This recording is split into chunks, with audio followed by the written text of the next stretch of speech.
전기 설비 1번부터 문제 풀어보도록 하겠습니다. 여러분이 전기 이론과 기기를 오게 되면서 너무 고생하고 지치고 힘드셨다면 자, 이제 여기는 따뜻한 온천이라고 생각하셔도 됩니다. 아주 따뜻하게 여러분들이 학습할 수 있을 내용들을 지금부터 말씀드리겠습니다. 근데 주의해야 될 거 두 개 정도만 말씀드릴게요. 하나는 무엇이냐면은 그것이 그것 같은 문제가 오히려 저 앞에 이론이나 기기보다 더 많을 수도 있습니다.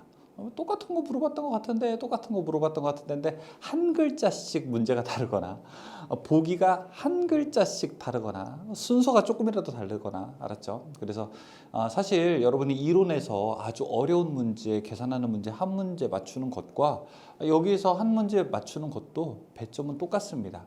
그래서 이런 내용들을 공부할 때 순서나 이런 것들을 보고 여기서도 다시 그것이 무엇을 원하는지 알아두셔야 되고, 그 다음에 이제 본질적인 문제에 집중하게 되면 문제를 좀 처음부터 끝까지 한번 쭉 읽어보자. 이거 딱 보자마자 답인 것도 있지만 처음부터 그래도 한번 끝까지 읽어보자 라고 하는 것, 이 두 가지만 잘 지켜주시기 바라겠습니다. 오히려 전기 설비를 조금 쉬운 과목이라고 해서 암기 과목이라고 해서 독학하시는 분들이 더 많이 계시는데요, 저는 그렇지 않다고 봐요. 오히려 전기 설비야말로 강의를 듣는 것이 더 유리하다고 봅니다. 특히 이제 저희 여러분들 만약에 전기 산업기사나 전기 기사 가보시게 되면은 5개 과목이 있잖아요. 그 중에 저희 이제 다산에 대해서는 최종일 이재현 원장님이 강의하고 계시는데, 그런 강의를 보시게 되면은 마지막에 설비를 강의 안 듣고 독학하시는 분들이 계시는데, 오히려 저는 그런 것이 그냥 무작정 외우는 것이 아니라 어떤 리듬에 맞춰서 쉽게 암기하는 방법이 있다면, 그리고 더 핵심이 있다면 외우기가 더 좋거든요. 그래서 그런 과목이 오히려 더 강의 듣는 것이 좋을 것 같습니다. 만약에 여러분들이 지금 설비를 한번 보시고 혹은 본 강의를 듣지 않으셨다면 정규반에 가셔서 이론에 가셔서 한번 강의를 들으시고 그 다음에 문제를 풀고 저와 함께 해설까지 하게 되면 환상의 컨비네이션이 될 거라고 생각합니다. 시작할게요. 전선 및 케이블의 구비 조건으로 맞지 않은 것은 전선은 어떠한 특성이 있어야 될까요? 자, 첫 번째, 전기 저항이 작아야 됩니다. 이 얘기는 도전율이 커야 된다는 얘기죠. 그 다음에 기계적 강도도 커야 되겠죠. 그 다음에 유연성도 있어야 되겠죠. 가격은 싸야 되겠죠. 화학적인 부식작용이나 아니면 영향을 덜 받아야 되겠죠. 그 다음에 비중, 무게라고 하는 것은 가벼워야 되겠죠. 몇 가지 특징들이 있습니다. 그런데 여기서 보게 되면은 다 좋은 말만 찾아야 되는데 1번의 고유 저항이 커야 된대요. 이거는 전선으로서는 꽝이죠, 그렇죠? 좋은 재료라고 할 수 없죠. 그래서 1번, 전선은 고유 저항이 크지는 않아야 됩니다. 고유 저항은 작아야 됩니다. 전선의 재료로서 구비해야 할 조건이 아닌 것은 무엇인가 물어보고 있습니다. 자, 한번 볼까요? 기계적 강도가 커야 돼요. 맞아요. 가효성이 풍부해야 돼요. 잘 구부러져야 돼요. 고유 저항이 클 것, 여기 3번이 아니겠네요. 그렇죠? 비중이 작을 것, 무게는 가벼워야지 더 좋게 되는 것이죠. 답은 3번에 해당합니다. 전선의 공칭 단면적에 대한 설명으로 옳지 않은 것. 전선 이게 뭐 1.5제곱밀리미터짜리다, 2.5다, 4, 6, 8, 10이다 이렇게 이야기하는데 그 면적, 그것을 우리가 부르는 면적을 공칭 면적이라고 부르거든요. 공칭 면적은 1. 소선수와 소선의 지름으로 나타낸다. 단위는 제곱밀리미터로 표시한다. 3번에 전선의 실제 단면적과 같다. 이건 조금 차이가 있습니다. 예를 들어 우리가 아파트도 뭐 38평 하면은 정확하게 38이 딱 맞는 건 아니죠, 그렇죠? 뭐 그런 것처럼 전선의 실제 단면적과 완전히 일치하지는 않습니다. 답은 3번에 해당합니다. 전선에 일정량 이상의 전류가 흘러서 온도가 높아지게 되면 절연물이 열화하게 되어 절연성을 약화시키게 됩니다. 그랬더니 어쨌든 전기가 많이 흐르게 되면은 별로 안 좋아진다는 거예요, 전선에. 그렇기 때문에 도체에는 안전하게 흘릴 수 있는 최대 전류가 있다. 이만큼까지밖에 안전을 담보하지 못합니다. 이런 말입니다. 이런 전류를 무엇이라고 하게 될까요? 이런 거를 허용 전류라고 하게 됩니다. 예를 들어 이 전선의 허용 전류가 한 20A 정도 된다라고 하면 물론 20A 이상도 흘릴 수는 있죠. 하지만 안전을 담보하는 최대값은 바로 20이라고 하는 것입니다. 답은 4번으로 놓을 수가 있죠. 잠시만요. 마우스가. 네. 일반적으로 가정용 옥내용으로 자주 사용되는 부드러운 재질의 구리선은, 자, 구리선이라고 하게 되면 동선을 이야기하는 거죠. 근데 지금 여기서 부드러운 재질이라고 하기 때문에 연동선을 바로 부르는 말입니다. 연동선이 답이 되겠고요. 그 다음에 이 건물 밖에서 그러니까 외선 공사에서 사용할 때는 딱딱한 동선은 무엇이라고 하게 되느냐? 경동선이라고 하게 됩니다. 연동선이 조금 더 전기 저항은 더 좋아요. 전기 저항이 더 작다는 얘기죠. 하지만 기계적 강도는 이 경동선이 더 좋기 때문에 주로 우리가 옥외 배선에서는 경동선을 사용하고 옥내에서 기계적 강도가 크게 영향을 미치지 않는 곳에서는 우리가 연동선을 사용하게 되죠. 여기서는 부드러운 재질의 연동선. 자, 연선 결정에 있어서 중심 소선을 뺀 층수가 3층이다. 전체 소선수는 어떻게 되느냐? 자, 연선의 구성은 이렇게 됩니다. 이 중간에 소선 하나가 이 중심 소선이 위치하게 되고요. 자, 이것이 6의 배수로 껍데기가 늘어나게 됩니다. 처음 하나, 둘, 셋, 넷, 다섯, 여섯. 이렇게 1층은 6가닥으로 되어 있고요. 2층 하게 되면 이제 6이 12, 12가닥으로 됩니다. 셋, 넷, 다섯, 여섯, 일곱, 여덟, 아홉, 열, 열하나, 열둘. 자, 그 다음에 3층은 어떻게 돼요? 6, 3, 18이 되는 거죠. 그래서 처음에 1 플러스 1층 하게 되면은 6, 2층 하게 되면은 12, 3층 하게 되면은 18 이렇게 늘어나게 되는 겁니다. 그러면은 지금 3층일 때는 어떻게 총 몇 개가 될까요? 이렇게 합치게 되면 이거 30이죠. 30에다가 7 더하게 되니까 37, 총 37가닥이 됩니다. 이걸 이렇게 해도 생각할 수 있고 우리 옛날에 박수 중에서 337 박수라고 아세요? 제가 예전에 강의했더니 요즘 좀 젊은 신세대 분들은 잘 모르시더라고요. 337. 옛날에 이 초등학교 다닐 때 운동회 하게 되면 무조건 이겨라, 이겨라, 우리 편이 이겨라 이렇게 337 리듬에 맞춰서 치는 박수를 337 박수라고 했거든요. 3, 3, 7. 자, 이렇게도 우리가 외울 수 있는데 박수 모르시는 분들은 조금 외우기 어려울 수도 있습니다. 답은 3번에 해당합니다. 일반적인 연동선의 고유 저항은 얼마큼이 되는가? 일반적인 연동선이 58분의 1이 되고요. 그 다음에 알루미늄 선은 35분의 1, 경동선은 55분의 1이 되게 됩니다. 이 분모가 클수록 저항이 더 작게 되는 거죠. 그래서 아래 보시는 것처럼 55분의 1, 58분의 1, 35분의 1. 여기서는 연동선을 물어보기 때문에 답은 2번이 됩니다. 일반적으로 인장 강도가 커서 가공 전선에 주로 이용하는 구리선은 이 집 밖에서 주로 사용하는 전선, 연동선이라고 했습니까? 경동선이라고 했습니까?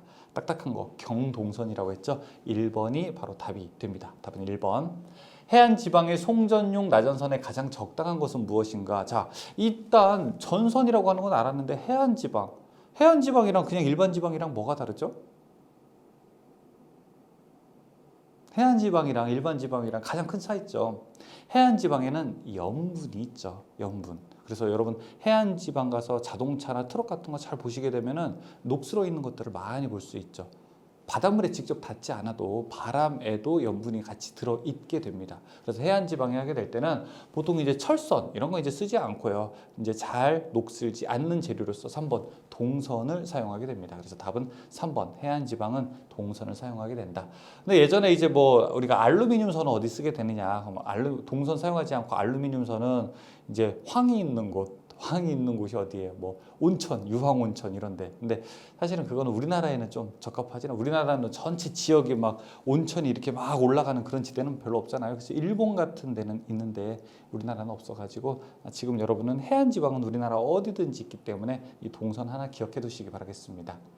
인임용 비닐 절연 전선을 나타내는 약호는 인임용이라고 하는 것은 이렇게 전주가 있게 되면 우리 집이 있을 때 자, 우리 집으로 들어오는 선 이렇게 딱 내려오는 선 이것을 우리가 드롭 와이어라고 해서 DV선이라고 이제 부르게 됩니다. 이 선은 우리가 DV선 혹은 가공인입선, 이 선의 이름은 가공인입선이라고 이렇게 부르게 됩니다. 인임용 비닐 절연 전선을 여기서 나타내는 것은 DV니까 답은 3번이라고 할 수 있습니다. IV 전선이라고 하는 것은 우리가 600V 비닐 절연 전선을 IV 전선이라고 말을 하게 됩니다. 옷 외용 비닐 절연 전선의 약호는 무엇인가? 우리가 옷 중에서 아웃도어라고 들어보셨나요? 밖에서 이렇게 활동할 때 입는 옷 아웃도어라고 이제 부르게 되죠. 그렇죠? 아웃도어 와이어. 집 밖에서 아웃도어가 도어가 문이잖아요. 아웃도어는 문 밖에서 사용하는 전선으로서 옥외용 비닐 절연 전선을 우리가 OW라고 부르게 됩니다. OW. 다음 중 450, 700V 일반용 단심 비닐 절연 전선을 알맞은 약호는 무엇이 되겠는가? 최근에 이제 사용하는 이런 규격들인데요. 1번에 보시면은 NR이라고 있죠. 이게 바로 450, 700V 이거는 상전압이고 이거는 선간전압 이야기합니다. 일반용 단심 비닐 절연 전선을 이야기하고요. 자, CV 지금부터 많이 기억해 두셔야 됩니다. CV랑 여기 OC 이거 많이 기억해 두셔야 됩니다. CV는 각유 폴리에틸렌 절연 비닐 시스 케이블. 그래서 절연은 각유 폴리에틸렌으로 하고 그 다음에 겉껍데기 시스는 바로 비닐로 하게 된 것을 우리가 CV라고 부르게 됩니다. 각유 폴리에틸 그냥 CV면 이제 각유 폴리에틸렌 비닐, 각유 폴리에틸렌 비닐이라고 하겠습니다. MI는 미네럴 인슐레이션 케이블이고요. 그 다음에 OC는 외용 각유 폴리에틸렌 절연 전선을 얘기합니다. 여기는 CV는 케이블이고요. 이거는 그냥 절연 전선입니다. 두 개가 다르게 돼요. 일단 일반용 단심 비닐 절연 전선은 1번의 약호를 사용하게 됩니다. 전력 케이블 중 CV 케이블, 자, 조금 전에 했었는데 각유 폴리에틸렌 절연 비닐 시스 케이블을 우리가 CV 케이블이라고 부르게 되죠. 자, 1번 비닐 절연 비닐 시스는 비닐이 V고 비닐이 V니까 VV라고 하게 되고요. 그 다음에 고무 절연 크로플레는 고무는 루버입니다. 그래서 RN이라고 하게 되고요. 미네랄 인슐레이션 케이블은 MI라고 부르게 됩니다. 답은 여기서 3번을 뜻하게 됩니다. 절연전선 피복에 154kV NRV라고 표기되어 있다. 여기서 NRV라고 하는 것은 무엇을 나타내게 되는가? R이라고 하면 뭐예요? 고무를 뜻하게 되는 겁니다. V 하게 되면 비닐을 뜻하게 되는 거고요. 154kV라고 하는 것은 전압을 이야기하고 있는 거고요. 그렇죠? 그래서 고무, 비닐 들어가는 거, 고무, 비닐 시스 네온 전선. 답은 3번 고무 절연 비닐 시스 네온 전선이 됩니다. 다음 중 5개용 각유 폴리에틸렌 절연 전선을 나타내는 것은 아까 기억나세요? 왜? OC라고 하는 것이 5개용이라고 했었죠. 답은 1번이 되고요. 여기 5개용 폴리에틸렌, 그 다음에 CV 아까 각유 폴리에틸렌, 그 다음에 비닐 절연 비닐 시스까지 다 나와 있게 됩니다. 다음 중 명칭과 약호가 잘못된 것은 무엇인가? CVV 캡 타이어 케이블, DV 인임용 경동선 5개용. 1번이 캡 타이어 케이블이 잘못되게 됐죠. CVV는 비닐 절연 비닐 시스 그 다음에 컨트롤. 여기 앞에 C가 붙어서 제어 회로용. 즉 여러분들이 우리가 컨트롤 판넬 만들 때 사용하게 되는 그런 제어 회로용을 의미하게 됩니다. 전선 약호가 VV인 케이블의 종류로 옳은 것은 무엇인가? VV라고 하는 건 뭐예요? 비닐 절연, 비닐 시스 케이블을 이야기하고 있습니다. 여기 보게 되면 1번이 바로 비닐 절연, 비닐 시스 케이블을 의미하고 있는 거죠. 절연 전선의 피복에 RB라고 되어 있다. 여기서 RB라고 하는 것은 무엇인가? R은 뭐예요? 아까 고무라고 했었죠. 그렇죠? 고무라고 하면 고무 절연 전선을 우리가 RB라고 하게 됩니다. 형광등 전선 FL 고무 절연 비닐시스 NRV 그다음에 폴리에틸렌 절연 비닐시스 네온 NEV라고 할 수 있습니다. 네온 들어가게 되면은 N 기억하시면 됩니다. 전선 약호 중에서 OC가 나타내는 거. 자, 이제 이거를 한글로 하고서 영문을 찾아라라고 하는 것도 여러분들 이렇게 습관화 되어야 되지만 영문 약호를 주고 한글로 찾아봐라라고 하는 거는 또 다르게 개념적으로 이제 다가올 수가 있게 됩니다. OC는 옥외용 각유 폴리에틸렌 절연 전선이라고 할 수 있습니다. 약호 한번 볼까요? 미네랄 인슐레이션 케이블은 뭐죠? MI가 되는 거고요. 비닐 절연 네온 전선이라고 하는 거 RB 그다음에 경동선 이렇게 비닐 네온 전선 NR 그다음에 경동선 그냥 H로 표기하게 됩니다. 여기서 이제 뒤에 쭉 가다 보면 우리가 기호도 나타낼 텐데요. 전선에 H라는 기호가 있고 동그라미가 되어 있으면 그건 경동선을 나타내는 겁니다. 다음 중 300, 500V 기기 배선용 유연성 단심 비닐 절연 전선을 나타내는 약호는 어떻게 되는가라고 했습니다. 지금 여기서 보게 되면은 유연성이라고 하죠. 유연성, 잘 구부러진다라고 하는 걸 뭐라고 합니까? 우리가 플렉시블이라고 하게 되죠. 이번에 보게 되면은 NFI가 되었는데 여기서 F가 들어가는 것이 바로 유연성을 뜻하게 됩니다. 답은 2번이 맞는 말이 되게 됩니다. 다음 중 450, 750V 전기 기기용 비닐 절연 전선의 공칭 규격으로 맞지 않은 것은 비닐 절연 전선 공칭 규격은 1.5, 그 다음에 1.5, 2.5 잠깐만요. 그러면은 맞지 않은 것은 맞는 것은이네요, 그렇죠? 지금 깜짝 놀랐어요. 맞지 않는 이어가지고 제가 지금 이상하다. 첫 번째 빼고서 다 이렇게 다 맞지 않는데라고 생각을 했는데 1.5, 그 다음에 2.5, 4, 6, 10 이렇게 넘어가기 때문에 지금 1번만 맞는 거고요. 자, 여기 해설 보시게 되면 2, 3, 4번은 다 잘못된 것이라고 할 수 있습니다. 이거는 예전에 전선을 이렇게 지름으로 나타낼 때 전선의 그 단선에 대한 그 예시를 보여주고 있는 것이죠.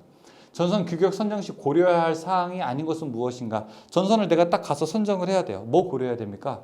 여러분 만약에 냉장고 사러 저기 전자제품 매장으로 갔어요. 그러면은 냉장고 살 때 뭐 고려해야 됩니까? 첫 번째 가격, 두 번째 뭐 메이커, 세 번째 용량.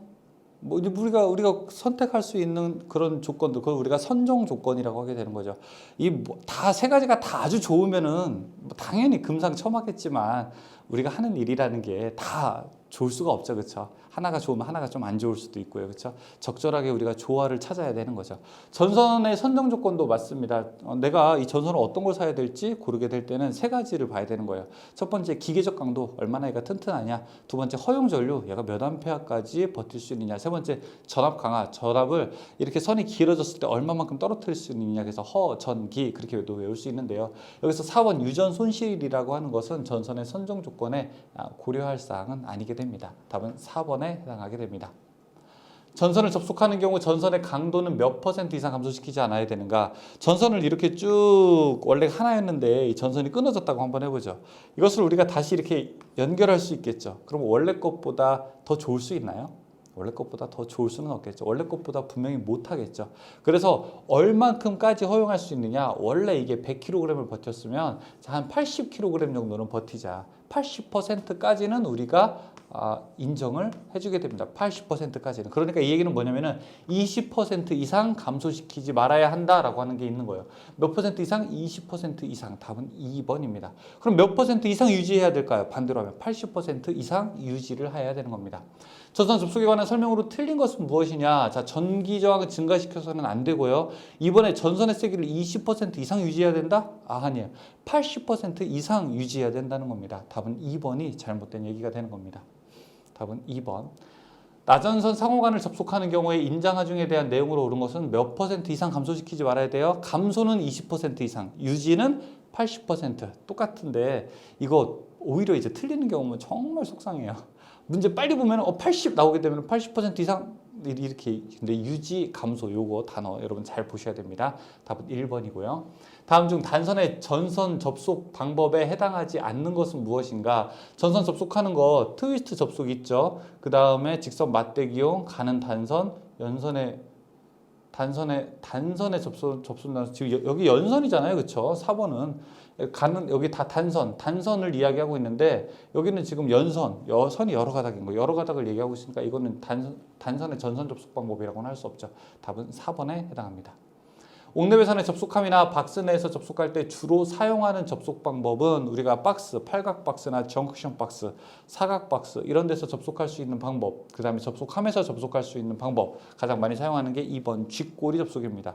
여러 가닥을 모아서 돌돌 꼬아버리는 방법을 쥐꼬리 접속이라고 할 수 있죠. 답은 2번입니다. 전선 2.6mm 이하에 가는 단선을 직선 접속할 때 어느 방법으로 해야 되는가 라고 되어 있습니다. 전선 2.6mm 이하일 때는 서로 꼬는 트위스트 방법을 사용하게 되고요. 3.2mm 이상일 때는 서로 겹친 다음에 보조선을 감아주게 되는 여기 있구나. 브리타니아 접속을 사용하게 됩니다. 그래서 브리타니아는 3.2mm 이상의 굵은 선이고요. 트위스트는 2.6mm 이하에 가는 선입니다. 트위스트. 여러분 보세요. 브리타니아. 트위스트. 누가 더 가벼워 보입니까? 트위스트. 가는 선은 트위스트. 브리타니아. 좀 이렇게 좀 중후한 브리타니아. 영국식 접속이라는 뜻이에요. 브리타니아 접속이라고 할 수 있습니다. 답은 2번 트위스트 접속에 해당됩니다. 전선의 접속 방법 중 트위스트 접속은 얇은 전선 2.6mm 이하의 단선 전선. 자, 답은 1번에 해당하죠. 단선의 굵기가 6제곱밀리미터 이하인 전선을 직선 접속할 때 주로 사용하는 접속 방법 2.6mm가 이 제곱밀리미터로 바꾸게 되면 6 정도 되게 되는 겁니다. 그래서 가는 단선이니까 트위스트 접속을 이야기할 수 있겠죠. 다음 괄호 안에 들어갈 알맞은 말은 전선의 접속에서 트위스트 접속은 얼마 제곱밀리미터 이하의 가는 단선, 브리타니아는 얼마 이상의 굵은 단선, 여기는 6, 여기는 10 이렇게 들어가면 됩니다. 우리가 밀리로 이야기할 때는 그냥 밀리미터로 이야기할 때는 트위스트랑 그 다음에 브리타니아 접속이 여기가 2.6, 그 다음에 3.2인데요. 근데 제곱밀리미터로 이야기할 때는 트위스트는 6, 그 다음에 브리타니아는 10입니다. 똑같은 거예요. 근데 이제 면적으로 나타내느냐, 단선을 지름으로 나타내느냐만 다르게 된 겁니다. 답은 2번에 해당합니다. 다음 중 단선의 브리타니아 직선 접속에 사용되는 것은 무엇인가? 브리타니아에서 아까 저기 이렇게 감아주는 거, 보조선을 무엇이라고 하냐면 조인트선이라고 부르게 됩니다. 조인트선, 접속하는 선이라고 해서 답은 1번에 해당하고요. 옥내배선에 접속함이나 박스 내에서 접속할 때 주로 사용하는 방법. 자, 접속함이나 박스 안에서 어떤 접속 가능하다고 했었죠? 쥐꼬리 접속이 가능하다고 했어요. 쥐꼬리 접속은 마감할 때는 와이어 커넥터를 이용하거나 혹은 절연 테이프를 이용해서 마감을 할 수가 있습니다. 접속법, 쥐꼬리 접속. S형 슬리브에 의한 직선 접속 시 몇 번 이상 꼬아야 되는가? S형 슬리브 양쪽에 선을 놓고 이 안에서 이렇게 꼬아주는 장치인데 2번 이상 꼬아야 합니다. 여기 이제 그림이 있죠. 양쪽에다 놓고 이렇게 꽈배기 꼬듯이 꼬는 건데 반드시 2회 이상 꼬도록 되어 있습니다. 굵기가 같은 두 단선의 쥐꼬리 접속에서 와이어 커넥터를 사용할 때 심선을 몇 번 정도 해야 되는가? 쥐꼬리 접속은 한 2번에서 3번 정도. 더 많이 하면 어차피 커넥터가 들어가지도 않습니다. 그러니까 한 2회에서 3회 정도 꼬게 됩니다. 답은 그래서 1번이 되겠죠. 전선 두 가닥의 쥐꼬리 접속 시 두 개의 전선을 약 몇 도 각도로 벌려서 해야 되는가? 자, 전선이 이렇게 있으면은 이 전선에서 자, 하나는 이렇게 그 다음에 또 전선이 있으면 하나는 또 이렇게 해서 두 개의 각도가 이렇게 90도 정도가 벌린 상태에서 두 개를 꼬아주게 됩니다. 그래서 몇 도? 90도 정도를 벌린 상태에서 꼬아주게 된다. 답은 3번이 되죠. 알루미늄 전선 접속 시 가는 전선을 박스 안에서 접속하는데 사용하는 슬리브는 무엇이 되는가? 자, 가는 전선을 박스 안에서 접속하는데 박스 안에 접속하게 되면 여기 지금 종단이라고 되어 있는데 종단은 끝날 때 사용하게 되는 겁니다. 그래서 종단은 끝날 때 사용하는데 지금 이 문제는 좀 그러네요, 그렇죠? 끝난다라고 표현을 하면 좋은데 박스 안에서 접속할 때는 그래서 종단 겹침용 슬리브 1번을 사용하게 됩니다. 문제가 그래서 조금 좋지는 않습니다. 연필 케이블의 접속에 반드시 사용되는 테이프는 연필 케이블이라고 하는 것은 지금부터 이 문제가 계속 나올 거예요. 이름은 조금씩 다르거나 순서는 조금씩 다르거나 보기가 조금씩 달라서 자, 리노 테이프라고 하는 거는 점착성, 끈적이는 게 없는 테이프입니다. 우리가 보통 테이프는 뭐예요? 끈적임이 있잖아요. 근데 끈적임이 없는 테이프도 있잖아요. 뭐 예를 들어 리본 같은 거 그런 거는 끈적임이 없죠. 그래서 끈적임이 없는 즉 점착성이 없는 테이프 뭐냐? 리노 테이프. 그래서 연필 케이블에 사용하는 테이프가 뭐냐? 리노 테이프. 리노 테이프의 특징이 뭐냐? 점착성이 없다. 점착성이 없는 리노 테이프 언제 사용하냐? 연필 케이블. 그래서 계속 이렇게 왔다 갔다 하게 되는 겁니다. 자, 3번 리노 테이프가 답이 되고요. 다음 정선의 슬리브 접속에 있어서 펜치와 같이 사용되고 금속관 공사에서 로크너트를 조일 때 사용하게 되는 거 플라이어라고 우리가 부르게 되는 거죠. 이렇게 크게 이렇게 조여줄 수 있는 거 1번의 펌프 플라이어가 됩니다. 펌프 플라이어. 답은 1번이 되고요. 동전선의 접속 방법에서 종단 접속이 아닌 것은 종단은 끝나는 거죠. 종단, 겹침용, 그 다음에 직선 접속 방법이 아닌 것은 비트로 꽂는 형의 직선 맞대기는 아니죠. 그냥 직선 접속, 서로 더 연장할 때 사용하는 거고 나머지가 다 종단에 해당하는 겁니다. 다음 그림 중에서 전선의 분기 접속은 무엇인가? 분기라고 하는 것은 원래 하나가 가고 그 안에서 하나가 이렇게 쭉 떨어져 나오는 거. 이걸 우리가 분기라고 하게 되죠. 근데 여기 3번에 보게 되면은 끝났는데 앞짝 단자로 이렇게 물려주게 됐어요. 4번은 끝났는데 그냥 꼬아주게 됐어요. 이 2번은 서로 두 개를 연장하게 되는 건데 그래서 이건 우리가 직선 접속이라고 하게 되고요. 3번과 4번은 종단 접속, 끝날 때 하는 접속이 되고 1번은 우리가 분기 접속이라고 부르게 됩니다. 답은 여기서는 분기 접속을 물어보니까 1번의 모양을 가지고 이야기할 수 있습니다. 답은 1번에 해당합니다. 다음 그림의 접속은 무엇인가? 자, 끝났다고 했었죠. 그렇죠? 끝났으니까 이걸 우리가 종단 접속을 말하게 되는 겁니다. 답은 3번이 옳은 얘기가 됩니다. 다음 그림과 같은 전선의 접속 방법은 여기서는 이제 직선 접속이 되는 거고요. 연장되는 이거는 또 어떻게 해도 하나가 이렇게 밖으로 나오게 되는 거죠. T자형으로 분기되는 거죠. 그래서 위에 있는 그림은 뭐예요? 직선 접속이 되고요. 밑에 있는 그림은 분기 접속이 됩니다. 답은 1번 직선 접속, 분기 접속 1번이 되죠. 옥내에서 2개 이상의 전선을 병렬로 사용하는 경우 동선은 각 전선의 굵기가 몇 제곱밀리미터 이상이어야 되는가? 전선이 하나로 가는 게 아니라 굵기가 좀 모자라서 2개로 가고 싶어요. 자동차로 이야기하게 되면은 1차로가 아니라 2차로로 가게 하고 싶어요. 이때 동선은 50제곱밀리미터 이상이어야 되고요. 그 다음에 알루미늄 선인 경우에는 70제곱밀리미터 이상이어야 됩니다. 여기는 동선을 이야기하는 거기 때문에 50, 답은 1번이 됩니다. 여기까지 풀어볼까요? 전선, 기구 뭐 이런 것에 대해서 많이 물어보게 되었는데요. 잠깐 쉬었다가 이제 46번부터 또 풀어보겠습니다. 수고하셨습니다.